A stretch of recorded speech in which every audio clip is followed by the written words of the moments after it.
Are you serious? Are you serious? Get some coffee and calm down this morning. Guys, last night, just as I was starting my Sunday night live broadcast, there was an earthquake that hit Russia, 6.6. Very powerful. Well, we're doing a little update on that quake. Russia earthquake was a very strong tremor, strikes just off the coast there of Russia. This strong earthquake was at 6.6 as it struck off the coast, according to seismologists. No tsunami warnings. That is good. The earthquake was very powerful at 6.6. Now, since then, folks, the U.S. Geological Survey has downgraded it again to 6.4.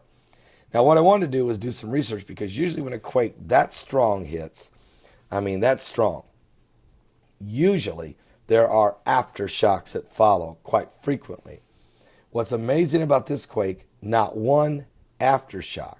After the 6.6 earthquake hit there, we had a 4.7 in Chile, a 2.8 in Kansas, a 4.7 in Indonesia, a 4.4 in Fiji, a 4.6 in Indonesia, a 3.3 in Antigua, a 4.8 in China, a 3.6 in the British Virgin Islands, 2.6 Oklahoma, 2.6 Alaska, 4.3 Nevada, 4.6 Peru, 2.7 Alaska, and 3.3 Nevada. Now, the Alaskan quakes are in the region, but not really anything to do with the quake that hit up there. So no aftershocks after a 6.6 earthquake. That's a little unusual.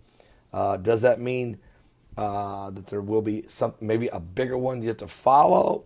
Or was this a one-time event? Very, very unusual, but anyway, we'll keep an eye on it. The good news is no casualties, no damage because of the kind of remote area there, and no tsunamis as it hit off the coast there. Hit off the coast. I just tell you what, I think we just got blessed with this one. 6.6 could have been a devastating quake. And for no aftershocks, we're just really happy that that's all that happened. Thought I would give you that update. I kind of find that a little different. Not the first time, of course, that we've seen quakes in the 6.6, 6.4 range. It didn't have an aftershock.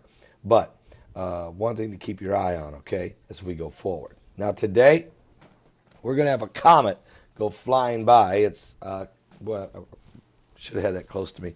The comet is 750 feet wide. It's 252p linear. That's 252p linear. It's gonna go by the Earth here any moment, actually, in about 5 minutes or so. It's going to go by the Earth. But here's what's unbelievable about this. It's not going to hit us. It's still considered a near-Earth object. This comet is close. It will be in the top 20 comets to go closest to the Earth to go by in history. It's in the top 20 as it goes by. I think it's going to rank around 15th or 16th all time. At 3.3 million miles away, this comet will go by. But here's what's unbelievable. Tomorrow morning at around 10:30 or so, we're going to have a second comet go by, which is unbelievable, folks. And it will be 2.2 million miles from the Earth as it goes by. It's a smaller comet, but as it goes by, it will be the second closest comet to ever go by the Earth in recorded history and the closest comet since the year 1770. So the heavens are definitely shaking. There are signs in the sun, the moon, and the stars. There is distress of nations with perplexity. The sea and the waves are roaring, and men's hearts are failing them, and will really begin to fail them for fear, for things coming upon the earth, for the powers of heaven shall be shaken. And so the comets, the clusters of asteroids, TX-68, Planet X is due this Saturday. If Gil Brazard's calculations hold, he is expecting some type of view somewhere in the heavens and the outer edges of our solar system, maybe even visually by the naked eye, potentially, this Saturday on March 26th. But like Gil says, after the years of calculation and research, and the fact that there's been 14 events in the Bible that coincide with a lot of other research and documentation, both by the Chinese and the Europeans and the Israeli records, when you look across that, you see, wow, something shakes the heavens ever so often, about every 333 years, approximate, give or take, okay? And based on Gil Brazard's calculations, this Saturday, in his best calculating estimate, should be the day it could be visible, or some type of signs from it should be happening. Now, he gives himself an 8-year window.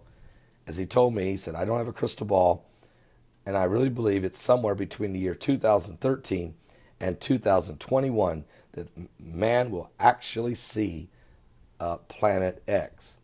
And his best guess was this Saturday, March 26th. I don't think it's going to happen, but certainly Gil Brazard is on to something. We'll continue to monitor and watch it. And we're going to try to get him on the air to find out this week. If not this year, when do you think it is possible? And get an update from him, all right? So keep your eyes open. Comets are flying by. Planet X next.